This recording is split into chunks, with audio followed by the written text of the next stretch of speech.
بہرام نے اس بات کا کوئی جواب نہ دیا۔ ہماری لاماضی حکومت سے بات چیت ہو گئی ہے، ہمیں جنرل ناموں کو ایک ہفتے کے اندر اندر بہرحال ہر حال میں تلاش کرنا ہے، ورنہ لاماضی صدر کا دورہ منسوخ ہو جائے گا اور صورتحال ناگوار سے ناگوار تر ہوتی جائے گی۔ صدر مملکت نے زور دے کر کہا، لیکن اس سلسلے میں ٹائیگر کیا کر سکتا ہے؟ وہ ایک بہترین باڈی گارڈ کا فرض ادا کر سکتا ہے۔ آپ جانتے ہیں کہ سیکیورٹی فورس اس سلسلے میں ناکام ہو چکی ہے۔ یہ کہنا گستاخی ہوگا جناب، لیکن معاملہ کچھ ایسا ہی ہے جیسے گھوڑا گھر سے بھاگ جائے تو ٹوٹے پھوٹے دروازے پر دنیا کا سب سے اچھا تالا منگوا کر لگا دیا جائے۔ یہ بات نہیں ہے، اسے جنرل لاموں کی تلاش کے کام میں دوسروں کے ساتھ شامل ہو جانا چاہیے۔ ہمیں ہر حال میں 7 روز کے اندر اندر جنرل لاموں کو تلاش کرنا ہے۔ صدر مملکت کا لہجہ بھاری اور تحکمانہ ہو گیا۔ بہرام خاموش ہو گیا۔ وہ انہیں کیسے سمجھاتا کہ ٹائیگر کوئی ایسا آدمی نہیں جسے جب اور جس کام پر چاہے لگا دیا جائے۔ وہ ایک قیمتی آدمی ہے، اسے چھوٹے موٹے کاموں پر لگا کر تیزی سے خرچ نہیں کرنا چاہیے، اور پھر ٹائیگر تاحال زیر تربیت ہے۔ اسے سکون سے اپنی تربیت مکمل کرنے کا موقع بھی نہیں مل پا رہا، اس طرح وہ کسی وقت بھی ضائع ہو سکتا ہے۔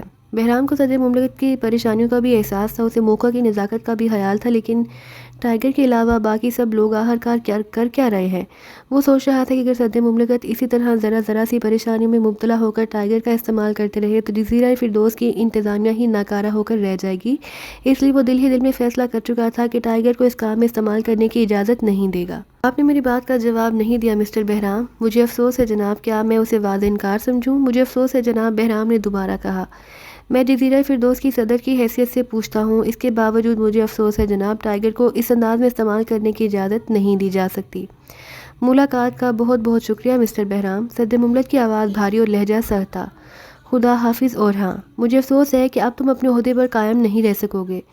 خدا حافظ جناب، بہرام نے اٹھتے ہوئے کہا۔ ٹائیگر تو میرے عہدے بلکہ آپ کے عہدے سے بھی زیادہ قیمتی ہے، وہ قوم کی امانت ہے، میں اسے یوں خرچ نہیں کر سکتا۔ صدر مملکت کی بھویں تن گئیں اور ان کی پریشانی پر گہری سلوٹیں پیدا ہو گئیں۔ وہ اس بات کی توقع کر رہے تھے کہ اپنے عہدے کو خطرے میں دیکھ کر بہرام اپنا فیصلہ بدلنے پر مجبور ہو جائے گا۔ کیا میں آپ کو سوچنے کے لیے کچھ مہلت دے دوں مسٹر بہرام؟ 1000 سال کی مہلت کے بعد بھی میرا جواب یہی ہوگا۔ آخر آپ سمجھتے کیوں نہیں کہ ہم اسے اپنی قوم ہی کے لیے استعمال کرنا چاہتے ہیں؟ صدر مملکت کے لہجے میں جھلاہٹ تھی۔ میں آپ کو یقین دلاتا ہوں مسٹر بہرام کہ اگر 7ویں روز جنرل دستیاب نہ ہوئے تو 8ویں دن آپ سب مجھ سے محروم ہو جائیں گے۔ بہرام کا ہاتھ دروازے کے لٹو پر جم گیا۔ اس نے پلٹ کر صدر مملکت کی طرف دیکھا۔ کیا آپ کی طرف سے خودکشی کی دھمکی ہے جناب؟ اس نے سرد لہجے میں پوچھا۔ پہلی بار بہرام قدرے جذباتی نظر آ رہا تھا۔ نہیں، صدر مملکت بھی اس کے اس انداز سے متاثر ہوئے بغیر نہ رہ سکے، بلکہ مجھے دھمکی مل چکی ہے۔ اوہ، بہرام نے ایک طویل سانس لے کر کہا اور آہستہ آہستہ چلتا ہوا دوبارہ اپنی کرسی پر بیٹھ گیا۔ ایسی صورت میں کچھ سوچنے پر مجبور ہوں۔ صدر مملکت چند لمحوں تک اسے دیکھتے رہے۔ کیا میں وہ پروگرام پیش کروں جسے میں نے تیار کیا ہے؟ ممکن ہے اسے پڑھنے کے بعد آپ میرے موقف کو اچھی طرح سمجھ جائیں۔ انہوں نے ایک فائل بہرام کی طرف بڑھا دی۔ میں ایک اور بات بھی معلوم کرنا چاہتا ہوں مسٹر بہرام، انہوں نے قدرے نرم لہجے میں کہا، لیکن میں ٹائیگر کو اپنی مرضی سے استعمال نہیں کر سکتا۔ ٹائیگر کوئی مشین نہیں جناب، وہ ایک انسان ہے، اور ایسا انسان جسے پورے ملک کے انسانوں میں سے خاص طور پر خاص حالات میں منتخب کیا گیا ہے۔ اسے دنیا کی سب سے مہنگی ترین تربیت دی جا رہی ہے۔ ابھی وہ مکمل نہیں ہوا، لیکن اس کی بے مثال کارکردگی سے متاثر ہو کر اسے ٹائیگر کا ٹائٹل پہلے ہی دے دیا گیا ہے۔ مجھے سابق پریزیڈنٹ نے بتایا تھا کہ اس ٹائٹل کا مطلب ہے اسے قتل کرنے کا سرکاری اجازت نامہ دے دیا جائے گا۔ جی ہاں، بہرام نے کہا، اس کا مطلب ہے وہ جب وہ جسے بھی چاہے گا اسے قتل کر سکے گا، اور اس سلسلے میں ٹائیگر سے کوئی باز پرس نہیں کر سکے گا۔ جی ہاں، بہرام نے ٹھوس لہجے میں جواب دیا۔ کیا وہ اقتدار حاصل کرنے کی کوشش نہیں کر سکتا؟ اس کا انتہا پورے ملک کی آبادی سے کیا گیا ہے جناب، بہرام نے وضاحت کی۔ اس ہتھیار سے وہ پہلے ہی سے صاحب اقتدار ہو گیا ہے، لیکن ٹائیگر کے سلسلے میں مادی فوائد کو ذہن میں نہ رکھا جائے تو بہتر ہے۔ وہ ایسی باتوں سے بہت بلند ہستی ثابت ہوگا۔ اس کی تربیت کب تک مکمل ہو سکے گی؟ ابھی کچھ وقت لگے گا۔ کیا میں اس سے مل سکتا ہوں؟ نہیں جناب، اس سے آپ کی ملاقات ممکن نہیں۔ صدر مملکت نے اس بات میں سر ہلا دیا۔ بعض اوقات صدر مملکت کی حیثیت سے خود پر قابو رکھنا بے حد مشکل ہو جاتا ہے مسٹر بہرام۔ بہرام نے چونک کر صدر مملکت کی طرف دیکھا۔ وہ بے حد سنجیدہ اور پریشان نظر آ رہے تھے۔ اسی سے اندازہ لگا لیں کہ ٹائیگر کی حیثیت سے جو شخص خود پر قابو رکھے ہوئے ہے وہ کیا چیز ہوگا۔ مجھے اندازہ ہے، صدر مملکت نے مسکرا کر کہا۔ بہرحال اس معاملے کو ریکارڈ میں نہیں لیا جائے گا، اور اس کے بعد اسے کبھی استعمال نہیں کروں گا۔ اسے استعمال کرنے کی ضرورت نہیں پڑے گی جناب، بہرام نے بڑے فخر سے بتایا۔ وہ کسی خودکار مشین کی طرح وقت پڑنے پر خود ہی کام کرنے لگے گا۔ ذرا اسے مکمل تو ہو لینے دیجیے۔ بہرحال میں اس سے بات کرتا ہوں، لیکن اسے ایک عام باڈی گارڈ کی حیثیت سے سامنے لانا خطرناک ہے۔ فرض کیجیے کہ کوئی اس کی آواز ہی پہچان لیتا ہے۔ میرا مطلب ہے اس وقت کی آواز جب وہ زندہ تھا اس سے آپ کا کیا مطلب ہے؟ صدر مملکت چونک پڑے اور بہرام کو ایسی نظروں سے دیکھنے لگے جیسے انہیں اپنی سماعت پر یقین نہ آ رہا ہو۔ بہرام چند لمحوں تک سوچتا رہا، پھر اس نے مسکرا کر صدر مملکت کی طرف دیکھا اور دروازہ کھول کر باہر آ گیا۔ آتے وقت اس نے صرف یہی کہا تھا، خدا حافظ جناب۔ شہزاد نے ایک طویل سانس لی اور ٹیلی فون کی طرف دیکھنے لگا۔ اس فون کی گھنٹی بجنے کا مطلب اسے اچھی طرح معلوم تھا۔ وہ دنیا بھر میں بالکل تنہا آدمی تھا، سب سے الگ تھلگ، لیکن سب کے درمیان زندہ تھا۔ اس کا تعلق اگر کسی تنظیم سے ہوتا بھی تھا تو بس چند گھنٹوں یا چند دنوں کا، اس کے بعد پھر وہی تنہائی اور جسمانی مشقیں۔ اس کا تعلق صرف بہرام سے تھا اور یہ سب تعلق سب سے زیادہ عرصے سے چلا آ رہا تھا۔ شہزاد جانتا تھا کہ یہ کال اگر براہ راست بہرام کی نہ ہوئی تو اس کے ان گنت ماتحتوں میں سے کسی ایک کی ہوگی۔ اسے تھنکر سوام والے معاملے کو نمٹائے ایک ہفتے سے زیادہ ہو گیا تھا اور اس ایک ہفتے میں اوشان نے اسے تھکا مارا تھا، لیکن اپنے اس استاد کا شہزاد کے دل میں رفتہ رفتہ بے حد احترام پیدا ہو گیا، اس لیے اسے اوشان کے بارے میں سوچتے وقت تھکن بھول ہی جاتی تھی۔ ابھی وہ سیاہ ستیلی بادے کی ڈوریاں ہی باندھ رہا تھا کہ فون کی گھنٹی بجنے لگی۔ اس نے گزشتہ ایک ہفتے سے اخبار کا بڑی باریک بینی سے مطالعہ کیا تھا اور فلکرافٹ کی طرف سے اس کے لیے کوئی ہدایت شائع نہیں ہوئی تھی، لیکن اب فون کی گھنٹی بج رہی تھی، جس کا مطلب تھا کہ کوئی اہم معاملہ پھر سامنے آ رہا ہے۔ ہیلو، اس نے ماؤتھ پیس نے کہا۔ جناب، میں آپ کے ہوٹل کی آپریٹر بول رہی ہوں، دوسری طرف سے مترنم آواز سنائی دی۔ آپ کے لیے ایک اہم پیغام ہے جناب۔ آپریٹر نے جلدی سے اس کی بات کاٹ دی۔ کہیں سے ایک کال آئی تھی جس میں ایک خاتون نے یہ اطلاع دی کہ آپ نے جو سامان طلب کیا تھا اس کی ڈیلیوری آپ کو آئندہ 2 روز میں مل جائے گی۔ ٹھیک ہے، یہ کہتے ہی اس نے سلسلہ منقطع کر دیا۔ تاریکی میں اس نے کھلی کھڑکی کی طرف دیکھا جس سے سمندری ہوا کے ٹھنڈے آ رہے تھے۔ وہ اندھیرے میں بلی کی سی خاموشی سے چلتا ہوا کھڑکی تک پہنچا، پھر بالکنی میں اتر گیا۔ بالکنی کے گرد ایلومینیم ٹیوب کی ریلنگ لگی ہوئی تھی اور اس ٹیوب سے مڑی ہوئی تاروں کا خوشنما جال منسلک تھا۔ قدر و قامت کے اعتبار سے شہزاد 6 فٹ کا تھا اور اس کا جسم بے حد متناسب تھا۔ گوشت کی بھری ہوئی مچھلیاں اس کی کلائیوں، ٹہنوں اور کندھوں پر قدرے نمایاں تھی، ورنہ باقی جسم ربڑ کا بنا ہوا لگتا تھا۔ وہ بالکنی سے جھک گیا۔ اوشان نے اسے گزشتہ چند روز سے بہت اونچائی سے کودنے اور بلندی پر چڑھنے کے لیے جمنازیم سکھانا شروع کر دی تھی، اور اس وقت بھی وہ ایک ایسی ہی طویل چھلانگ لگانے جا رہا تھا۔ ابھی سورج طلوع نہیں ہوا تھا۔ نیم تاریکی میں سے ہوٹل کی دیوار سفید کی بجائے قدرے بھوری بھوری سی لگ رہی تھی۔ شہزاد نے ذہن پر زور ڈالا اور قوت ارتکاز کے سہارے ان ہدایات کو دہرانے لگا جو اسے اوشان نے دی تھیں۔ سب سے پہلی ہدایت یہ تھی کہ بلندی سے کودتے وقت جسم کو دیوار کی طرف دبا کر رکھنا چاہیے، اس سے دور ہونے کی ہرگز کوشش نہیں کرنی چاہیے۔ لیکن وہ وقتی طور پر ارتکاز کی قوت کو متاثر پا رہا تھا۔ صبح کے 4:10 ہوئے تھے اور ٹھیک 5 منٹ پہلے اس نے جو کال سنی تھی اس کے مطابق اسے کچھ سامان بھیجا جا رہا تھا۔ اس نے ایک بار پھر اس کال کو ذہن سے جھٹک دیا اور چند لمحوں کے لیے آنکھیں بند کر لیں۔ جب اس نے آنکھیں کھولیں تو وہ قوت ارتکاز حاصل کر چکا تھا۔ اس نے نیچے دیکھا، یہ کمرہ 9ویں منزل پر تھا۔ وہ نیچے دیکھتا رہا اور کوشش کرتا رہا کہ بوڑھا اوشان کہیں نظر آ جائے، لیکن تاریکی کی وجہ سے وہ اپنے استاد کو نہ دیکھ سکا۔ البتہ اسے نیچے سے مدھم سی آواز ضرور سنائی دے گئی تھی، ٹھیک ہے، کیا بات ہے؟ شہزاد نے خود کو بالکنی سے گرا دیا، لیکن اگلے ہی لمحے وہ ریلنگ کے پائپ کو ہاتھوں سے تھامے لٹکا ہوا تھا۔ اس نے ماہرانہ انداز میں جسم کو آگے اور پیچھے جھلایا اور پنجوں کی مدد سے اندازہ لگایا کہ دیوار کہاں ہے۔ دیوار کو پنجوں سے چھونے کے بعد اس کے جھولنے کا عمل تیز ہو گیا، پھر اچانک ہی اس کی انگلیوں نے ریلنگ کے پائپ پر اپنی گرفت ختم کر دی۔ وہ ہوٹل کی دیوار سے جا ٹکرایا۔ اس کے پنجوں نے جیسے ہی ہموار اور چکنی دیوار کو چھوا، اس نے جسم کو خفیف سا جھٹکا دے کر انگلیوں کو سیدھا کیا اور انہیں دیوار پر جما لیا۔ اسی لمحے پیروں نے دیوار کا سہارا ختم کر دیا اور اس کا نچلا دھڑ ایک بار پھر جھول گیا۔ اگلے ہی لمحے اس نے ہاتھوں کی گرفت بھی ختم کر دی۔ اس کا جسم تیزی سے نیچے گرنے لگا۔ اس نے جسم کو متوازن کر کے دیوار سے قریب تر رکھ کر بار بار اس کا پاؤں یا ہتھیلیاں دیوار سے رگڑ کھا کر اس کے گرنے کی رفتار کو کم کرتی رہیں۔ اس کا ذہن بڑی تیزی سے کام کر رہا تھا اور اپنے جسم کے ہر لمحے بدلتی ہوئی حالت اس کے ذہن میں واضح ہوتی جا رہی تھی۔ اس دوران عمل تنفس اور دھڑکنوں پر قابو رکھنا بھی بے حد ضروری تھا۔ وہ گرتا رہا، ایک ایک منزل گزرتی رہی، حتیٰ کہ اس کے دماغ نے اشارہ دیا کہ وہ آخری منزل سے گزر رہا ہے اور اب نیچے زمین ہے۔ اس نے اپنی رفتار کا جائزہ لیا۔ رفتار اطمینان بخش تھی۔ چند ہی لمحوں کے بعد وہ فٹ پاتھ پر اپنے پیروں پر جھول گیا، آہستہ آہستہ اچھل کر جسم کی اکڑن دور کر رہا تھا۔ لعنت ہو تم پر حبیس، لعنت ہو تم پر، اوشان گرایا۔ مجھے تم پر بے حد رحم آتا ہے شہزاد، اتنی دیر، اتنی تاخیر، لیکن میں یہ چھلانگ لگانے میں کامیاب ہو گیا۔ شہزاد نے احتجاج کیا۔ آپ جانتے ہیں کہ یہ میری پہلی بکواس بند کرو، اوشان گرایا۔ میں جانتا ہوں کہ تمہارا ذہن متضاد خیالوں کا شکار رہا ہوگا۔ آپ کو کیسے پتا چلا؟ شہزاد چونک پڑا۔ فاصلے سے جسم کے وزن اور کشش ثقل سے اس بات کا اندازہ ہوتا ہے کہ تمہاری جسامت کی چیز کو 40 سیکنڈ میں نیچے پہنچ جانا چاہیے تھا، جبکہ تم نے 97 سیکنڈ لگائے ہیں۔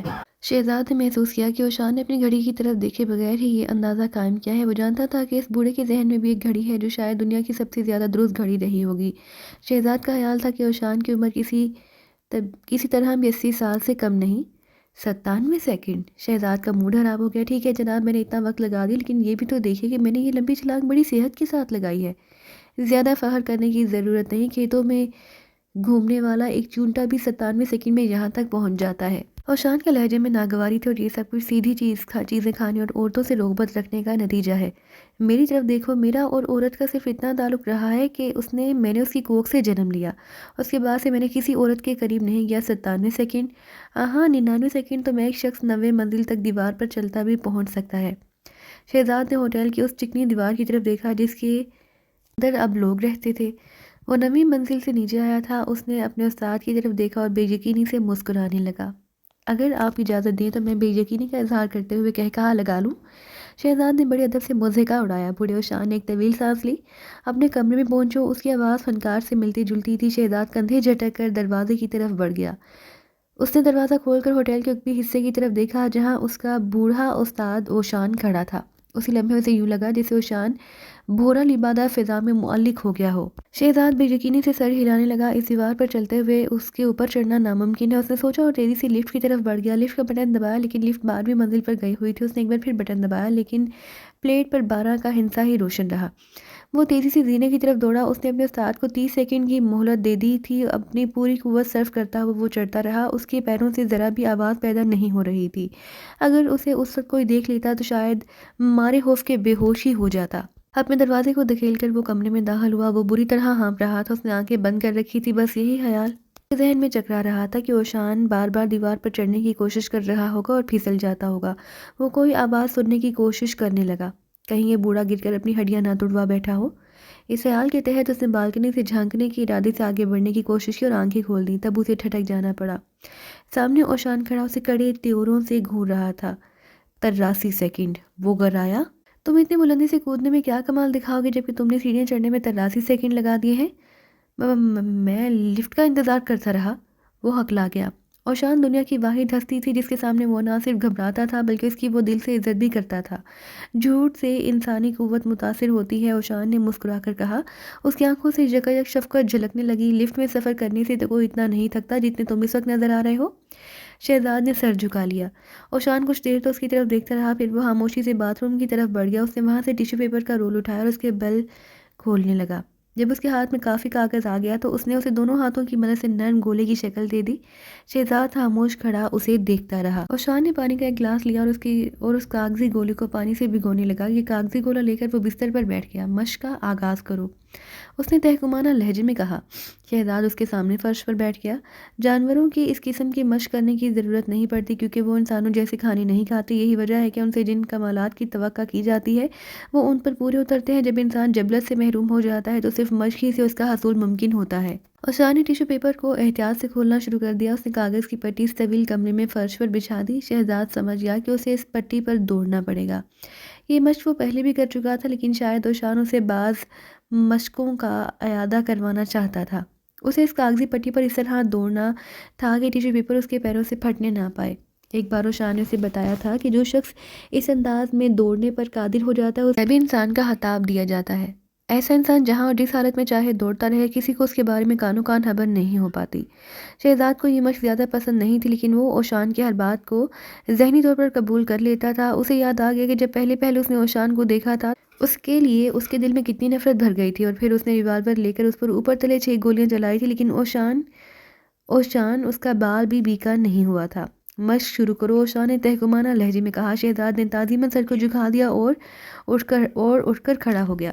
اگلے ہی لمحے وہ ٹیشو پیپر پر چل رہا تھا اور اوشان کی کڑی نگاہ اس کے ایک ایک قدم کا جائزہ لے رہی تھی۔ باہر آہستہ آہستہ تاریکی ختم ہونے لگی اور سویرا جھانکنے لگا تھا۔ شہزاد نے اپنے کلائی گھڑی پر وقت دیکھا۔ رات کے 9 بجے تھے۔ وہ جزیرہ فردوس کے دارالحکومت کی ایک روشن سڑک پر کار سے اترا اور ایک شاندار کیسینو کی طرف بڑھ رہا تھا۔ اس نے 45 منٹ قبل گھڑی دیکھی تھی اور اس کے بعد وقت کی رفتار کا حساب ذہن میں رکھتے ہوئے سے ٹھیک اسی وقت گھڑی پر نگاہ ڈالی تھی جب اس کی ذہنی گھڑی نے 9 بجنے کا اعلان کیا تھا۔ اس نے وقت کا صحیح تعین کیا تھا۔ اوشان واقعی غیر معمولی صلاحیتوں کا مالک تھا۔ گزشتہ چند روز سے شہزاد نے اس کی ہدایات پر سختی سے عمل کرتے ہوئے خوب محنت کی تھی اور ہر مشق میں کامیاب رہا تھا۔ اس وقت شہزاد کے دماغ میں جو گھڑی چل رہی تھی وہ خیالی ہی تھی، لیکن اس کا وقت کلائی پر بندھی ہوئی گھڑی سے مختلف نہیں تھا، اور یہ خیالی گھڑیوں سے اوشان نے گویا اسی کارکردگی پر خوش ہو کر انعام میں دی تھی۔ اس کی تکنیک شہزاد کے لیے پیچیدہ ثابت نہ ہوئی، کیونکہ ذہن کو پرسکون رکھنے اور باتوں کو ایک مخصوص انداز میں ذہن نشین کرنے کی مشقیں اوشان نے اسے بہت پہلے سے کروا دی تھی۔ گزشتہ روز بہرام نے بذات خود اس سے فون پر رابطہ قائم کیا اور اسی کے سونے میں ملاقات طے تھی۔ شہزاد حیران تھا کہ اس قسم کا براہ راست رابطہ قائم کرنے کی آخر کیوں ضرورت پیش آئی، جبکہ اسے ایک روز قبل فون پر یہ پیغام مل چکا تھا کہ اس کا کچھ سامان 2 دن بعد اسے ملنے والا ہے۔ اگرچہ دوسرے کال میں بہرام نے صرف اتنا ہی کہا تھا کہ شہزاد تمہاری والدہ وہاں ٹھیک 9 بجے تمہارا انتظار کریں گی، اس سے مل لو کیونکہ اس کے پاس وقت بہت کم ہے۔ شہزاد نے پیغام سمجھ لیا اور اس کے فوراً بعد ہی سلسلہ بھی منقطع ہو گیا۔ صبح سے شہزاد اس سامان کی راہ دیکھ رہا تھا جس کے بارے میں اسے 2 روز قبل اطلاع دی گئی تھی، لیکن رات کے 8:30 بجے تک کوئی سامان اسے نہیں ملا۔ وہ اپنے ہوٹل سے چل دیا کیونکہ ٹھیک 9 بجے اسے کیسینو پہنچنا تھا۔ وہ سوچ رہا تھا بہرام جو کہ بذات خود اس سے مل رہا ہے، اس لیے وہ سامان روک دیا گیا تھا۔ اس سامان میں بھی کسی نئے کام کی تفصیلات کے علاوہ کیا رہا ہوگا؟ حال میں داخل ہونے کے بعد اس نے ادھر ادھر دیکھا لیکن بہرام کہیں دکھائی نہ دیا۔ کچھ سوچنے کے بعد وہ اس سمت میں بڑھ گیا جہاں چھوٹے موٹے داؤ لگانے کے لیے مشینیں نصب تھیں۔ اس کا اندازہ درست ہی نکلا، بہرام وہاں موجود تھا اور اس وقت رولیٹ کی نگرانی کرنے سے جھگڑ رہا تھا۔ آخر کیوں؟ داؤ تو معمولی سکوں سے بھی لگایا جا سکتا ہے۔ بہرام کی آواز شہزاد کے کانوں تک پہنچی۔ تم کسی کو بڑے بڑے نوٹ داؤ پر لگانے کے لیے مجبور کیسے کر سکتے ہو؟ نگران شاید زچ ہو گیا، اس نے ہتھیار ڈالتے ہوئے کہا۔ ٹھیک ہے جناب، آپ چاہیں تو کوڑیوں کے بھی داؤ لگا سکتے ہیں۔ بہرام نے جیب سے ایک معمولی سا سکہ نکالا، اسی لمحے شہزاد اس کی پشت پر پہنچ گیا۔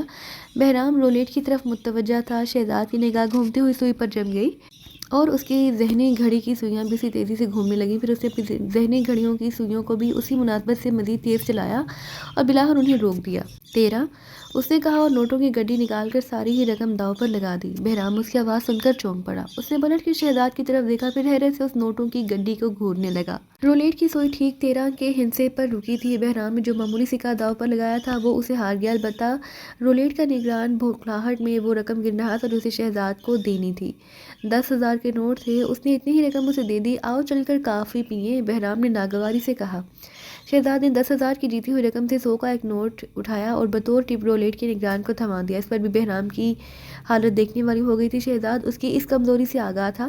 بڑا آدمی ہونے اور اربوں کا مالک ہونے کے باوجود بہرام کی فطرت میں تھا کہ وہ بے جا اخراجات کو پسند نہیں کرتا تھا۔ تم اسے کوئی چھوٹا نوٹ بھی دے سکتے تھے، رولٹ کے پاس ہٹنے کے بعد بہرام نے سخت لہجے میں کہا۔ جیت کا مال تھا جناب، شہزاد نے معنی انداز میں مسکراتے ہوئے کہا۔ کیا فرق پڑتا ہے؟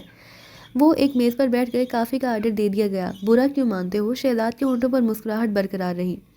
یہ 10,000 میں آپ کو بھی ٹپ دے سکتا ہوں۔ اس نے وہی ٹپ بہرام کی طرف بڑھا دی جسے اس نے داؤ پر لگایا تھا۔ رکھ لیجئے، تکلف نہ کیجیے، مجھے معلوم ہے آج آپ کی جیب خالی ہے اور واپسی کے کرائے کے لیے کچھ جیتنا چاہتے تھے۔ بہرام نے گڈی اٹھا لی، لیکن پھر چونک کر وہ اپنے کوٹ کی اندرونی جیب کو ٹٹولنے لگا۔ اس کے چہرے پر لمحے بھر کے لیے بوکھلاہٹ کے تاثرات ابھر آئے اور وہ کڑے تیوروں سے شہزاد کو گھورنے لگا۔ تم نے یہ گڈی میری جیب سے کب نکالی؟ جب آپ انتہائی کنجوسی سے ایک سکہ داؤ پر لگا رہے تھے۔ اوہ، بہرام نے کھسیا کر کہا، میرا خیال ہے تم جیب تراشی کی ٹریننگ تو نہیں دی گئی تھی؟ جی ہاں، یہ فن میں نے اپنے شوق سے سیکھا ہے، شہزاد نے مسکرا کر کہا اور جیتی ہوئی رقم اطمینان سے اپنی جیب میں رکھ لی۔ پھر وہ بہرام کی طرف متوجہ ہوا جو اسے عجیب نظروں سے اپنی طرف دیکھ رہا تھا۔ شہزاد کا دل دھڑکنے لگا۔ ایسی شفیق اور محبت آمیز نگاہ سے بہرام نے اسے پہلے تو کبھی نہیں دیکھا تھا۔ اسے نگاہوں میں کسی ایسے باپ جیسے تاثرات دکھائی دیے جو اپنے بچے کی ذہانت آمیز شرارت پر نازاں ہوں، لیکن یہ تاثرات بہرام کی آنکھوں میں زیادہ دیر تک برقرار نہ رہے۔ اس کی آنکھیں فوراً ہی جذبات سے عاری ہو گئی تھیں۔ ٹائیگر، اس نے دھیمی لیکن کٹھور آواز میں کہا، غالباً تم حیران ہوگے کہ میں نے اچانک ہی براہ راست تم سے رابطہ قائم کرنے کی کوشش کیوں کی ہے۔ شاید آپ میں ممتا پیدا ہو گئی ہے۔ Shut up!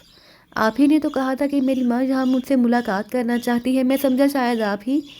وہ بہرام کے کڑے تیور دیکھ کر جملہ ادھورا ہی چھوڑنے پر مجبور ہو گیا۔ جی ہاں، اس نے کچھ دیر بعد سنجیدگی سے کہا، میں واقعی حیران ہوں کہ آپ نے مجھ سے براہ راست رابطہ کیوں قائم کیا ہے۔ ہمارے پاس اس موضوع پر بحث کرنے کے لیے بھی وقت نہیں، بہرام نے کہا اور فوراً ہی احکامات دینے پر اتر آیا۔ مجھے یہ ملاقات ختم کرتے ہی چند گھنٹوں کے لیے دارالحکومت سے باہر جانا ہے اور میری فلائٹ میں زیادہ وقت نہیں۔ شہزاد خاموشی سے اس کی طرف دیکھتا رہا۔ تمہیں دارالحکومت کے ایئرپورٹ پر ایک لاماضی خاتون کے ساتھ جانا اور انداز ایسا ہوگا جیسے تم اس کے باڈی گارڈ ہو جسے مقامی حکومت نے بطور خاص خاتون کے ساتھ متعین کیا ہے۔ اس لامادی خاتون کے ساتھ تم جنرل لامو کو تلاش کرو گے، اس کام کے لیے ہمارے پاس صرف 6 روز باقی رہ گئے ہیں۔ جیسے ہی جنرل لامو تمہیں نظر آ جائیں ان کے ساتھ رہنا، حتیٰ کہ وہ دونوں خیریت سے اپنے وطن واپس پہنچ جائیں۔ تمہیں اس خاتون اور جنرل لامو کی زندگی کی حفاظت کرنا ہے۔ اور پھر کیا؟ بہرام نے بھویں اچکائیں۔ میرا اصل کام کیا ہوگا؟ شہزاد کے لہجے میں بھی حیرت تھی۔ یہی تمہارا اصل کام ہے، لیکن مجھے کسی باڈی گارڈ بننے کی تربیت نہیں دی گئی۔ شہزاد نے احتجاج کیا، یہ کام تو آپ کسی بھی پولیس مین سے لے سکتے ہیں، مجھے ان لامازوں کے چکر میں کیوں ڈالا جا رہا ہے؟ میں جانتا ہوں کہ تم اس کام کو کر سکتے ہو، لیکن مجھے اس کام کی ٹریننگ اور جیب تراشی کی تربیت تمہیں کس نے دی تھی؟ شہزاد ہونٹ بھینچ کر رہ گئے۔ کچھ دیر وہ بہرام کی آنکھوں میں دیکھتا رہا، پھر قدرے ترشی سے کہا، آپ ہی نے مجھے کہا تھا کہ عام قسم کے کاموں کے لیے نہیں، بلکہ مجھے یہ کام بھی اہم ہے بیٹے۔ اوہ، ہر کام اہم ہے؟ شہزاد بھرنا گیا، کیا اس شہر کی صفائی کوئی اہمیت نہیں رکھتی ہے؟ بہرام بڑبڑایا، تو پھر میرے ہاتھ میں جھاڑو تھما کر کسی سڑک پر کیوں نہیں چھوڑ دیا جاتا؟ بہرام کے ہونٹوں پر مسکراہٹ آ گئی، یوں محسوس ہوتا تھا جیسے وہ اپنی فطری سختی کو شہزاد پر استعمال کرتے ہوئے بے بسی خیال کرتا ہو۔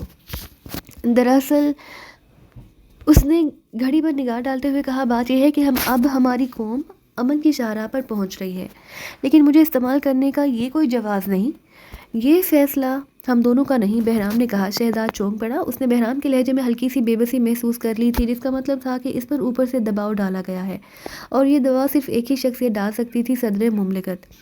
شہزاد نے سوالیہ نگاہ سے بہرام کی طرف دیکھا۔ ٹھیک ہے، اس نے کچھ دیر بعد ایک طویل سانس لے کر کہا، میں اس لامازی کتیا کا باڈی گارڈ بن جاؤں گا، اور اگر اس کا لامازی شوہر سے طلاق دینے پر آمادہ ہو گیا تو میں اسے شادی رچا کر لامازی نسل کو بڑھانے میں مددگار ثابت ہوں گا۔ اس کے علاوہ شہزاد نے کراہ کر کہا، ہاں۔ بہرام کا لہجہ اب بھی شکست خوردہ تھا، تمہیں اپنے استاد و شان کو ساتھ لے جانا پڑے گا۔ جی؟ شہزاد کی جی خاصی لمبی تھی۔ اس آواز کے ختم ہوتے ہی حال موسیقی سے گونج اٹھا اور شہزاد رقص کے فلور کی طرف دیکھنے میں محو ہو گیا۔ وہ یوں بن گیا جیسے کچھ دیر قبل بہرام نے اسے کچھ کہا ہی نہ ہو اور اس نے حیرت بھی ظاہر نہ کی ہو۔ تم نے میری بات کا جواب نہیں دیا۔ کیا آپ اس لڑکی کو دیکھ رہے ہیں جناب؟ شہزاد نے انتھونی کر کے سر کے اشارے سے رقص کے فلور پر تھرکتی ہوئی ایک لڑکی کے بارے میں بتایا۔ اس لڑکی کے چہرے پر چھوٹے چھوٹے ان گنت بھورے تل ہیں۔ ٹائیگر، بہرام نے ناگواری سے کہا، اور میرا نظریہ ہے کہ جس لڑکی کے چہرے پر ایسے بھورے بھورے ان گنت تل نہ ہوں، اس کی مثال ایک ایسی رات جیسی ہے جس رات کو ستارے نہیں نکلتے۔ کیا میں اسے تمہارا انکار سمجھوں؟ بہرام کے لہجے میں بے بسی جھلک آئی۔ شہزاد نے سنجیدگی اختیار کر لی اور بہرام کی طرف دیکھا۔ وہ حیران تھا کہ اس کا چیف کن پریشانیوں میں گھر گیا ہے اور یہ کیسی الٹی سیدھی باتیں کر رہا ہے۔ اور شان؟ وہ کس لیے جناب؟ اس لیے کہ وہ لامازی زبان جانتا ہے، اور شان تمہارے ترجمان کی حیثیت سے ساتھ رہے گا، لیکن اسے لامازیوں سے شدید نفرت ہے۔ وہ ایک پیشہ ور آدمی اور اس کی خدمات بھاری معاوضے پر حاصل کی گئی ہیں، اس سے بات کرو، وہ انکار نہیں کرے گا۔ مجھے یوں محسوس ہوتا ہے جناب، شہزاد نے بے بسی سے کہا، جیسے آپ میرا امتحان لے رہے ہوں، میرا ضبط آزما رہے ہوں۔ کیا تم وہ شان کے لیے آمادہ ہو؟ بہرام کے سوال کا شہزاد نے کوئی جواب نہ دیا۔ وہ ایک بار پھر اس لڑکی کی طرف متوجہ ہو گیا جو رقص کے فلور پر تھر تھر کانپنے کے اسی انداز میں رقص کر رہی تھی۔ آپ ایک نظر اس لڑکی کو تو دیکھ لیجئے، شہزاد نے اسے درخواست کی۔ بہرام اسے کڑے تیوروں سے دیکھتا رہا۔ میں شرط لگا سکتا ہوں کہ یہ لڑکی کسی الیکٹریشین کی بچی ہے، شہزاد نے کہا۔ کیا تم اوشان کے لیے آمادہ ہو؟ بہرام نے ایک بار پھر وہی سوال دہرایا تو شہزاد کو چونک جانا پڑا۔ اس نے فوراً ہی محسوس نہیں کیا تھا کہ بہرام کا انداز تحکمانہ نہیں ہے۔ اس سے پہلے اس نے شہزاد سے کبھی رائے طلب نہیں کی تھی، بلکہ اسے حکم دے دیا تھا کہ فلاں کام کر دو اور شان کو اس معاملے میں نہ گھسیٹا جائے۔ شہزاد نے کچھ دیر بعد سنجیدگی سے کہا، لیکن تمہیں ایک ترجمان کی ضرورت ہے۔ کسی اور ترجمان کا بندوبست بھی تو ہو سکتا ہے۔ ہاں، لیکن مسئلہ یہ ہے کہ لامازی حکومت اوشان اور تمہارے بارے میں جانتے، انہیں فردوسی سیکرٹ سروس کے 2 آدمیوں کی حیثیت سے تمہاری تصاویر بھجوائی جا چکی ہیں۔ اوہ، آپ تو واقعی بڑے محتاط ہیں۔ بہرحال، بہرام نے پیشانی سے پسینہ پوچھتے ہوئے اس کی طرف دیکھا، کیا تم اوشان کے لیے آمادہ ہو؟ اگر میں انکار کر دوں تو مجھے تم سے کوئی شکایت نہ ہوگی۔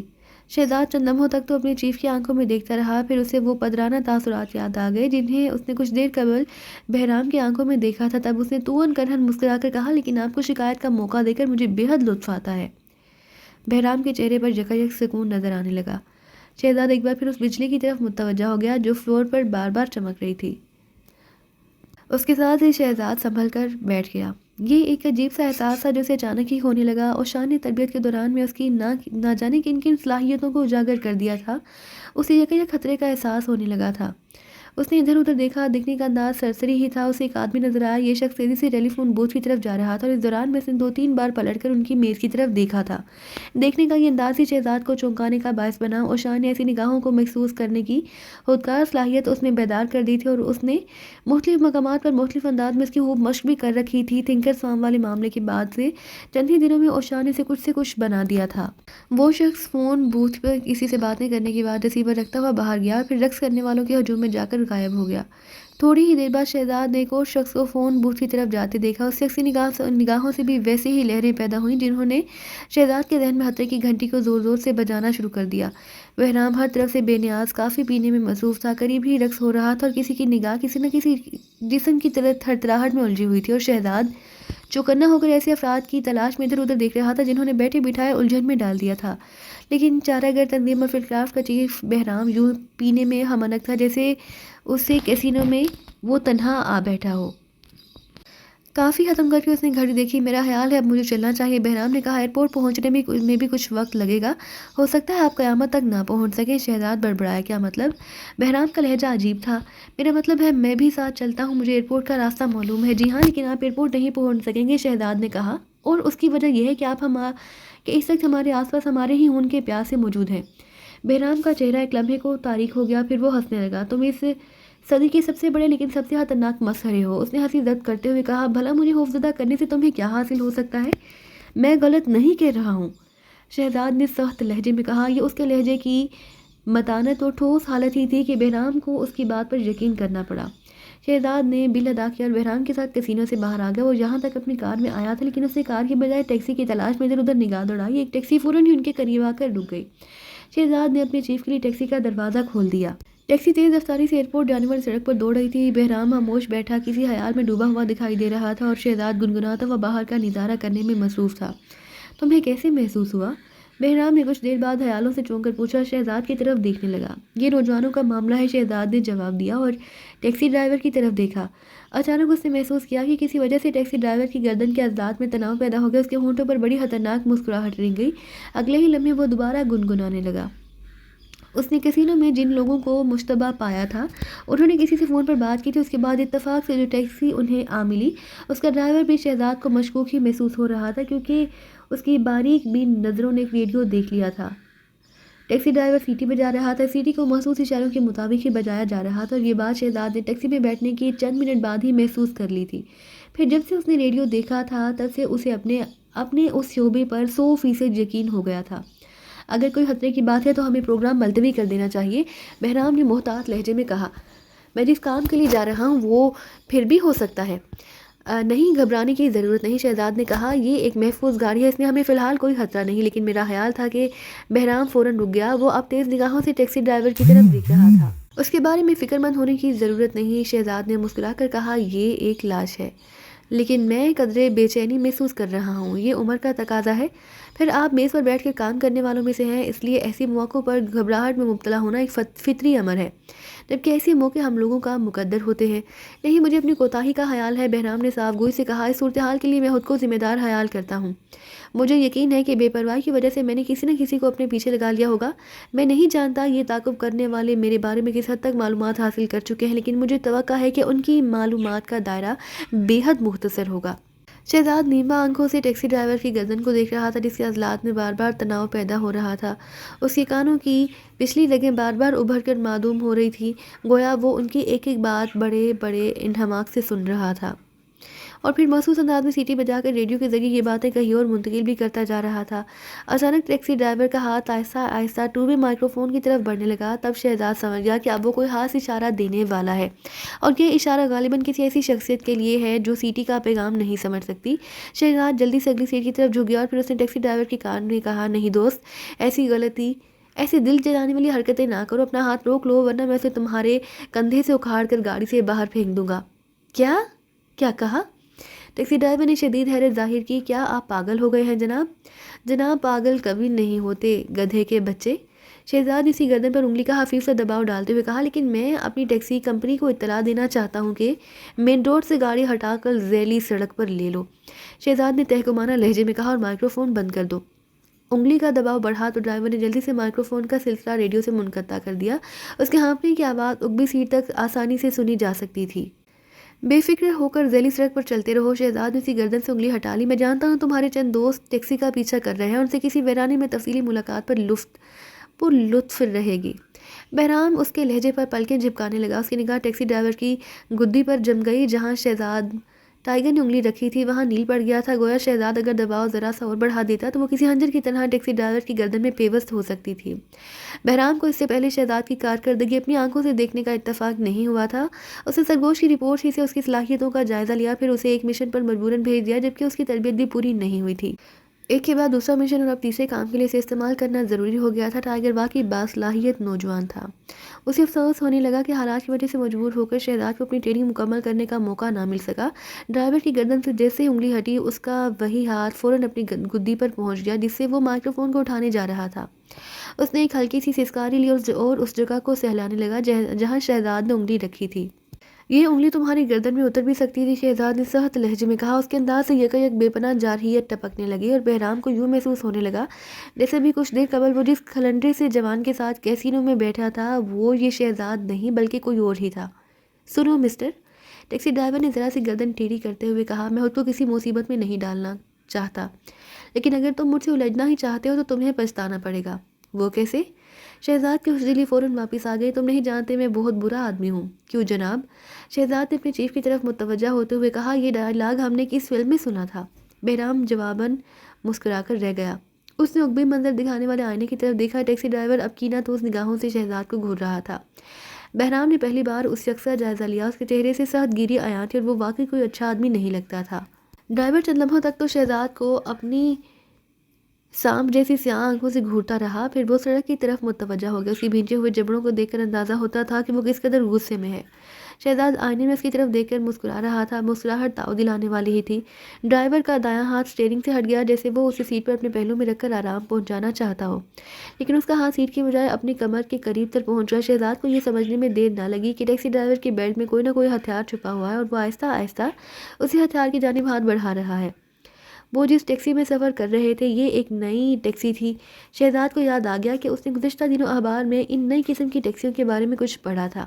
ان ٹیکسیوں میں سب سے اچھی بات یہ تھی کہ اسے ڈرائیور کو خطرناک قسم کے مسافروں سے تحفظ حاصل ہو گیا تھا۔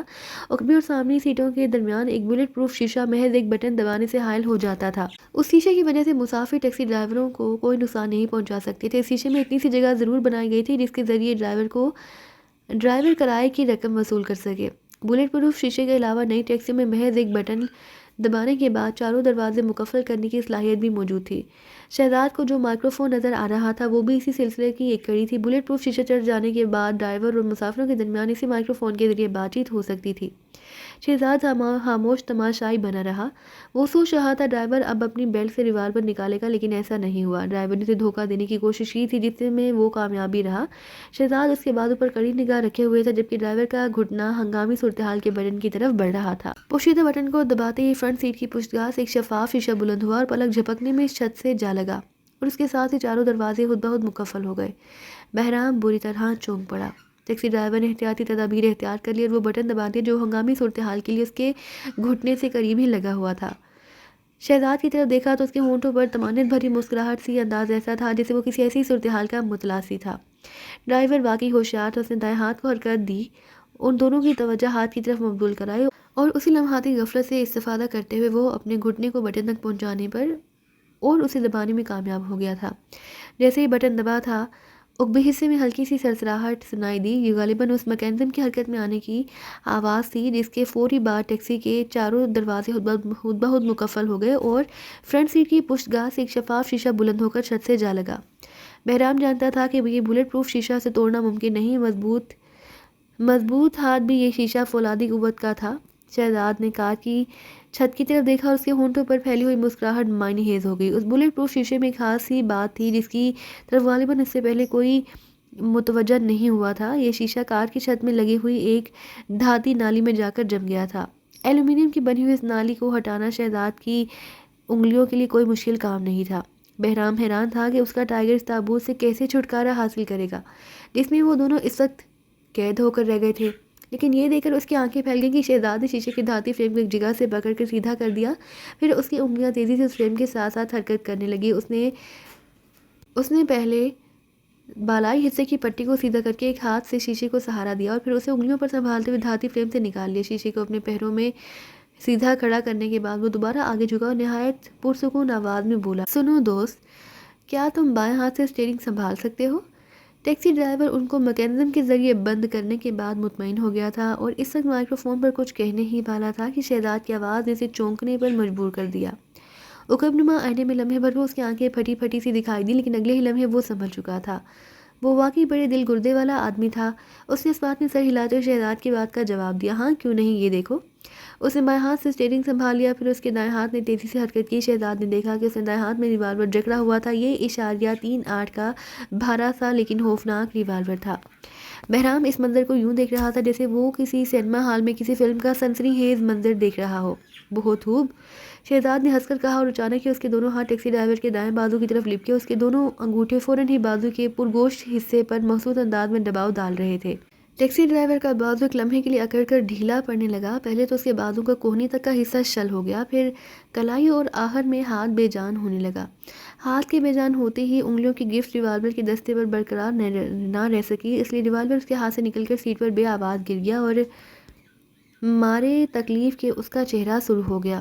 ہاں اب ٹھیک ہے, شہزاد نے بددستور پرسکون آواز میں کہا. وہ ڈرائیور سے نہایت دوستانہ انداز میں بات چیت کر رہا تھا. اب تم اسی طرف گھوم جاؤ, وہ ادھر تمہیں جانے کے لیے پہلے کہا تھا. شہزاد نے پلٹ کر دیکھا. ٹیکسی اور ان کاروں کے درمیان 10 فٹ کا فاصلہ رہا ہوگا. دونوں کاریں پہلو بہ پہلو کھڑی تھیں. ان کی ہیڈ لائٹس سے ٹیکسی خوب روشن ہو گئی تھی. شہزاد نے اپنے چیف کا ہاتھ تھام کر نرمی سے دباتے ہوئے کہا, اس کو نیچے دکھا لیجیے جناب, اور ٹیکسی میں ہی بیٹھے رہیے, میری مدد کرنے کی کوشش نہ کیجیے گا. اس نے کار کا دروازہ غیر مقفل کیا اور نیچے اتر آیا. تعاقب میں آنے والی دونوں کاروں میں 8 افراد سوار تھے. وہ بھی اتر چکے تھے اور آہستہ آہستہ ٹیکسی کی طرف بڑھ رہے تھے. 4 ایک طرف سے اور 4 دوسری طرف سے شہزاد کی طرف آئے. جی تو دوستو, یہ تھی ہماری آج کی کہانی. امید کرتے ہیں کہ آپ کو یہ کہانی بے حد پسند آ رہی ہوگی. تو جانے سے پہلے ویڈیو کو لائک اور شیئر کرنا مت بھولیے, اور کمنٹ کر کے اپنی قیمتی رائے سے آغاز ضرور کیجیے. اللہ حافظ.